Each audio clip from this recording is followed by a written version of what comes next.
നമസ്കാരം, ഞാൻ ഡോക്ടർ അചന്ത. ഇന്ന് നമ്മൾ ഡിസ്കസ് ചെയ്യാൻ പോകുന്ന ടോപ്പിക്ക് നമ്മുടെ ഗൾഫുകാരെ പറ്റിയിട്ടാണ് കേട്ടോ. ഗൾഫുകാർ എന്ന് പറഞ്ഞ് ഞാൻ ഉദ്ദേശിച്ചത് നമ്മുടെ ഗൾഫ് രാജ്യത്ത് താമസിക്കുന്ന എല്ലാവരെയും പറ്റിയിട്ടല്ല, നമ്മുടെ നാട്ടിൽ നിന്ന് താൽക്കാലിക ജോലികൾക്കായിട്ട് വിദേശത്തേക്ക് പോകുന്ന സാധാരണക്കാരായ മലയാളികളെ പറ്റിയിട്ട്. സിമ്പിളായിട്ട് പറഞ്ഞാൽ, അതായത് ഓവർ ടൈം ജോലി ചെയ്താണെങ്കിലും കുറച്ച് പണം സമ്പാദിച്ച് നാട്ടിൽ എത്രയും പെട്ടെന്ന് വന്നൊന്ന് സെറ്റിൽഡ് ആവണം എന്ന് ആഗ്രഹിക്കുന്ന നമ്മുടെ സ്വന്തം പ്രവാസികളെ പറ്റിയിട്ട്. പലരും ചിന്തിക്കുന്നുണ്ടാവും, എൻ്റെ ഡോക്ടറായി ഞാൻ മെഡിക്കൽ ടിപ്സ് ഒക്കെ പറഞ്ഞു തരേണ്ടതിന് പകരം യാതൊരു ബന്ധമില്ലാത്ത ഒരു ടോപ്പിക്ക് ഡിസ്കസ് ചെയ്യുന്നതെന്നല്ലേ. അതായത് ഇത്രയും വർഷത്തെ എൻ്റെ കരിയറിൽ ഞാൻ ഒരുപാട് പ്രവാസികളുടെ ഹെൽത്ത് റിസൾട്ടുകൾ കണ്ടിട്ടുണ്ട്, ടെസ്റ്റ് റിസൾട്ടുകൾ. അപ്പോൾ ഈ ടെസ്റ്റ് റിസൾട്ടുകളിലൊക്കെ കുറച്ച് വ്യത്യാസങ്ങൾ അല്ലെങ്കിൽ ചില അസുഖങ്ങളുള്ള ആളുകളെയൊക്കെ ഞാൻ കണ്ടിട്ടുണ്ട്. അപ്പോൾ അതിൽ നിന്നൊക്കെ എനിക്ക് മനസ്സിലാക്കാൻ പറ്റിയ കുറച്ച് കാര്യങ്ങളാണ് ഞാൻ ഇന്ന് ഡിസ്കസ് ചെയ്യുന്നത്. അതുകൊണ്ട് ഈ വീഡിയോ പ്രവാസികളും അവരുടെ ഫാമിലി മെമ്പേഴ്സും നിർബന്ധമായിട്ട് മുഴുവനായി കണ്ടിരിക്കണം കേട്ടോ. അതായത് പ്രവാസികൾ മിക്കവാറും എല്ലാവരും തന്നെ നാട്ടിൽ വരുമ്പോൾ അവരുടെ ഒരു കംപ്ലീറ്റ് ബോഡി ഹെൽത്ത് ചെക്കപ്പ് തന്നെ ഏതെങ്കിലും ഒരു ലാബിൽ ചെന്നിട്ട് അല്ലെങ്കിൽ ഒരു ഹോസ്പിറ്റലിൽ ചെന്നിട്ട് ചെയ്യാറുണ്ടായിരിക്കും. എന്നിട്ട് മിക്കവാറും അവർ പറയും എനിക്ക് വേറെ വലിയ കുഴപ്പങ്ങളൊന്നും ഇല്ല, അസുഖങ്ങളൊന്നും ഇല്ല എന്ന് നല്ല കോൺഫിഡൻ്റ് ആയി പറയുകയും ആ ഒരു ആത്മസംതൃപ്തിയിൽ നമ്മൾ തിരിച്ച് ജോലിക്ക് വേണ്ടി പോവുകയും ചെയ്യും അല്ലേ. പക്ഷേ ഈ റിസൾട്ടുകളിൽ തന്നെ കുഴപ്പക്കാരായ കുറച്ച് ആളുകളുണ്ട്. ഇവർ എന്ത് ചെയ്യുമെന്ന് ചോദിച്ചു കഴിഞ്ഞാൽ, ഈ ഗൾഫ് ജീവിതം അല്ലെ പ്രവാസ ജീവിതമൊക്കെ കഴിഞ്ഞ് നാട്ടിൽ സെറ്റിൽഡ് ആവാനായിട്ട് നമ്മൾ തീരുമാനിച്ചു വരുമല്ലോ. അത് കഴിഞ്ഞ് ഒരു 5 വർഷത്തിനകം തന്നെ നമ്മൾ മാരകമായ ഹൃദ്രോഗങ്ങൾക്കും അല്ലെങ്കിൽ സ്ട്രോക്ക് പോലുള്ള ബുദ്ധിമുട്ടുകൾക്ക് അല്ലെങ്കിൽ ചില ഓർഗൻ ഡാമേജുകൾ ഒക്കെ വരുത്തുന്നത് നമ്മൾ ശ്രദ്ധിക്കാറുണ്ട്. നമ്മളുടെ പരിചയത്തിൽ തന്നെ പ്രവാസികളായി തിരിച്ച് നാട്ടിൽ വന്ന് സെറ്റിൽഡ് ആവുന്ന ആളുകളൊക്കെ ഇതുപോലത്തെ കുറേ ആരോഗ്യ പ്രശ്നങ്ങൾ പറഞ്ഞു കേട്ടിട്ടുണ്ടാവും, അല്ലെ നമ്മളുടെ ഇടയിൽ തന്നെ ഉണ്ടാവും അങ്ങനത്തെ ആളുകൾ അല്ലേ. ഇതിൻ്റെയൊക്കെ കാരണം എന്താണെന്നറിയോ? നമ്മൾ ആ ഹെൽത്ത് ചെക്കപ്പ് ചെയ്തപ്പോൾ തന്നെ അതിനകത്ത് ഉണ്ടായിരുന്നു കുറേ കാര്യങ്ങൾ. ഉദാഹരണം, ഒന്നാമത്തെ ആളാണ് BP. നമ്മൾ BP നോക്കും, കാണും 130/100 അല്ലെങ്കിൽ 130/90.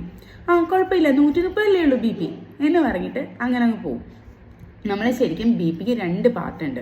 ഒന്ന് സിസ്റ്റോളിക് പ്രഷറും 2 ഡയസ്റ്റോളിക് പ്രഷറും. ഹാർട്ട് ഡയലേറ്റ് ചെയ്യുമ്പോൾ ഉണ്ടാകുന്ന പ്രഷറാണ് ഡയസ്റ്റോളിക് BP, അതാണ് 2ാമത്തെ നമ്പർ. ഹാർട്ട് കൺസ്ട്രിക്ട് ചെയ്യുമ്പോൾ ചുരുങ്ങുന്ന സമയത്ത് ഉണ്ടാകുന്ന BP ആണ് സിസ്റ്റോളിക് പ്രഷർ.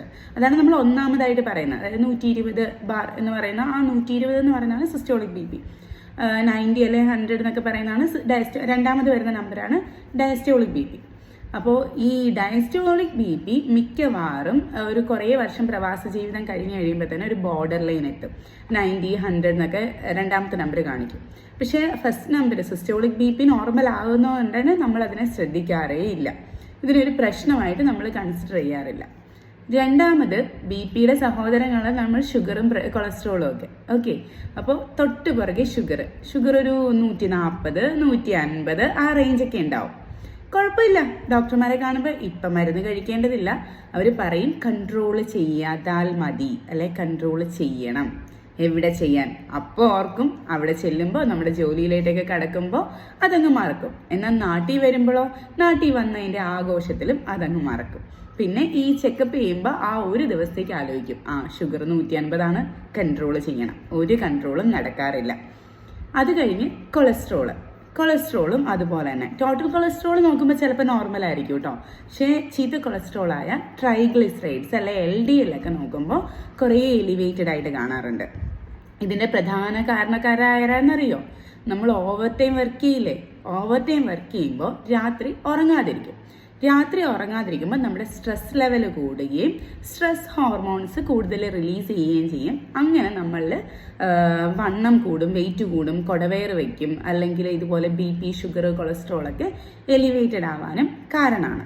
പിന്നെ വേറൊരു പ്രധാന കാരണം, നമ്മൾ കുക്ക് ചെയ്യുമ്പോൾ എന്താ വിചാരിക്കുക? പെട്ടെന്ന് കുക്ക്ഡ് ആവണം, പക്ഷെ നല്ല ആഹാരം നല്ല ടേസ്റ്റി ആയിരിക്കണം. ഇതിനു വേണ്ടി കണ്ടുപിടിക്കുന്ന ഒരു മാർഗം എന്ന് പറഞ്ഞാൽ നല്ല വലിയൊരു ചട്ടിയിൽ നല്ലോണം എണ്ണ തിളപ്പിച്ചിട്ട് നോൺ വെജ് വാങ്ങിച്ചങ്ങ് മുക്കി പൊരിച്ചങ്ങ് എടുക്കും. ഇത് ഭയങ്കര അൺഹെൽത്തി ആയിട്ടുള്ള ഫുഡ് പ്രാക്ടീസാണ്. എല്ലാ ദിവസവും ഇത് തന്നെയായിരിക്കും മിക്കവാറും പ്രവാസികളുടെ ആ ഒരു റൂമിൽ ഉണ്ടാവുക. ഒരുപാട് ആളുകൾ ഒന്നിച്ച് താമസിക്കുന്നിടത്ത് മെയിനായിട്ട് അവർ രുചികരമായി പെട്ടെന്ന് കുക്ക് ചെയ്യാനായിട്ട് ഈ ഒരു പരിപാടി ഒരുപാടായിട്ട് അമിതമായിട്ട് എണ്ണ ഉപയോഗിക്കും. അടുത്ത പ്രശ്നം അവിടെ നല്ല ക്ലൈമറ്റിൽ ഭയങ്കര ചൂടായിരിക്കും, അല്ലെങ്കിൽ ഭയങ്കരമായിട്ട് അവർക്ക് ജോലി ചെയ്യുമ്പോഴത്തേനും ദാഹം പരവേശം വരുന്ന സമയത്ത് അവർ വെള്ളത്തേക്കാൾ കൂടുതൽ സോഫ്റ്റ് ഡ്രിങ്ക്സുകൾ ഉപയോഗിക്കും. 7up, പെപ്സി, കൊക്കക്കോള അങ്ങനെയുള്ള സോഫ്റ്റ് ഡ്രിങ്ക്സുകൾ ഉപയോഗിക്കും. ഇതിനകത്തുണ്ടാകുന്ന ഹൈ ഷുഗറും കാരണമൊക്കെ നമ്മുടെ ഷുഗർ കൂടാനുള്ള സാധ്യതയുണ്ട്. പിന്നെ ഈ സോഫ്റ്റ് ഡ്രിങ്ക്സുകൾ മറ്റൊരു വലിയ പ്രശ്നം കൂടെ ഉണ്ടാകും കേട്ടോ. നമ്മുടെ ലിവർ ഫങ്ഷനെ ഡാമേജ് ചെയ്യിക്കും, കരൾ വീക്കം ഉണ്ടാവും. നമ്മൾ ഈ ടെസ്റ്റ് ചെയ്യുമ്പോഴത്തേനും അതിനകത്ത് SGOT, SGPT എന്നൊക്കെ പറയുന്ന വാല്യൂസും ഇതുപോലെ എലിവേറ്റഡ് ആയിട്ട് കാണാറുണ്ട്. ഈ SGOT, SGPT ഒക്കെ കൂടുമ്പോൾ നമ്മൾ പലപ്പോഴും നാട്ടിൽ വരുമ്പോഴത്തേനും ഈ റിസൾട്ട് ഡോക്ടറെ കാണിക്കുമ്പോൾ ചിലപ്പോൾ പറയും ആൽക്കഹോൾ ഉപയോഗിക്കാറുണ്ടോ എന്ന് ചോദിക്കും. ആൽക്കഹോൾ ഉപയോഗം നിർത്തിയാൽ മതി, അതങ്ങ് നോർമൽ ആവും എന്ന് പറയും. ഇപ്പോൾ നാട്ടിൽ വരുന്ന പ്രവാസികൾ മിക്കവാറും തന്നെ ആ ജോലി ഭാരം, ഫ്രസ്ട്രേഷനൊക്കെ തീർക്കാനായിട്ട് നാട്ടിൽ വന്ന് 2 പെഗൊക്കെ കഴിക്കുന്നവരായിരിക്കും മിക്കവാറും, എല്ലാവരെയും അല്ല. പക്ഷേ ഇത് ആയിരിക്കാം ലിവർ ഫങ്ഷനെ ഡാമേജ് ചെയ്തത് അല്ലെ പ്രശ്നമാക്കിയത് എന്ന് വിചാരിച്ച് നമ്മൾ പിന്നെയും സെയിം ലൈഫ് സ്റ്റൈലിലേക്ക് കടക്കുകയാണ്. മദ്യം ഒഴിവാക്കിയാൽ ഇതെല്ലാം റെഡി ആവുമല്ലോ എന്ന്. ഒന്നും റെഡിയാവില്ല, നിങ്ങൾ ഈ സോഫ്റ്റ് ഡ്രിങ്ക്സുകളോട് ഒഴിവാക്കണം. ഓക്കെ. പിന്നെ ഈ ലിവർ ഫങ്ഷൻ ഈ ആഹാര രീതികൾ കൊണ്ട് തന്നെ പ്രശ്നത്തിലാവും. പ്ലസ് അതിൻ്റെ കൂടെ തന്നെ നമ്മൾ നേരത്തെ പറഞ്ഞ ഫുഡ് രീതികളൊക്കെ കൊണ്ട് നമ്മുടെ വയറ് കൊടവയറ് പോലൊക്കെ വയ്ക്കും, ഫാറ്റ് കൂടുതൽ വരും. അങ്ങനെ ഫാറ്റി ലിവർ സ്കാൻ ചെയ്യുമ്പോൾ അവരിൽ ഫാറ്റി ലിവറും കാണാറുണ്ട്. ഓക്കെ. ഇതൊക്കെ നമ്മുടെ ആരോഗ്യത്തെ വളരെ ദോഷകരമായി ബാധിക്കും. ഈ ഷുഗർ, BP, കൊളസ്ട്രോള്, പിന്നെ ഇതിൻ്റെ കൂടെ മറ്റൊരു കാര്യം നമ്മുടെ യൂറിക് ആസിഡ് ഈവൻ ഈ സോഫ്റ്റ് ഡ്രിങ്ക്സുകൾ, എണ്ണയിൽ പൊരിച്ചതും വറുത്തതായിട്ടുള്ള ആഹാര രീതികൾ, അല്ലെങ്കിൽ വ്യായാമക്കുറവ്, ഇതൊക്കെ കാരണം നമ്മുടെ ശരീരത്തിൽ യൂറിക് ആസിഡും കൂടാം.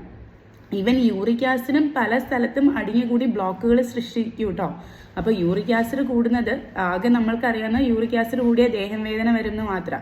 അപ്പോൾ അതിനെ കൺട്രോൾ ചെയ്യാനേ നമ്മൾ ശ്രമിക്കുകയുള്ളൂ. അങ്ങനെ മാത്രമല്ല, ദേഹം വേദനയല്ല, അതിൽ കൂടുതൽ കോംപ്ലിക്കേഷൻസ് യൂറിക് ആസിഡ് കാരണം ഉണ്ടാവും കേട്ടോ. അപ്പോൾ അതും ഒന്ന് ശ്രദ്ധിച്ചോണം. ഓക്കെ. അപ്പോൾ ഈ പറഞ്ഞ ആളുകളെയൊക്കെ നോർമലാക്കി കൺട്രോൾ ചെയ്ത് വച്ചില്ല എന്നുണ്ടെങ്കിൽ നമ്മൾ ഗൾഫിൽ കിടന്ന് കഷ്ടപ്പെട്ട് സമ്പാദിക്കുന്ന പൈസ മൊത്തം നാട്ടിൽ വരുമ്പോൾ നമ്മുടെ ചികിത്സയ്ക്ക് വേണ്ടി ചിലവാക്കേണ്ടി വരും. അങ്ങനെ ഒരിക്കലും ഇനി ഉണ്ടാവാണ്ടിരിക്കട്ടെ. ഇത് മാക്സിമം പ്രവാസികളിലേക്ക് ഷെയർ ചെയ്ത് കൊടുക്കണം കേട്ടോ. Okay, by.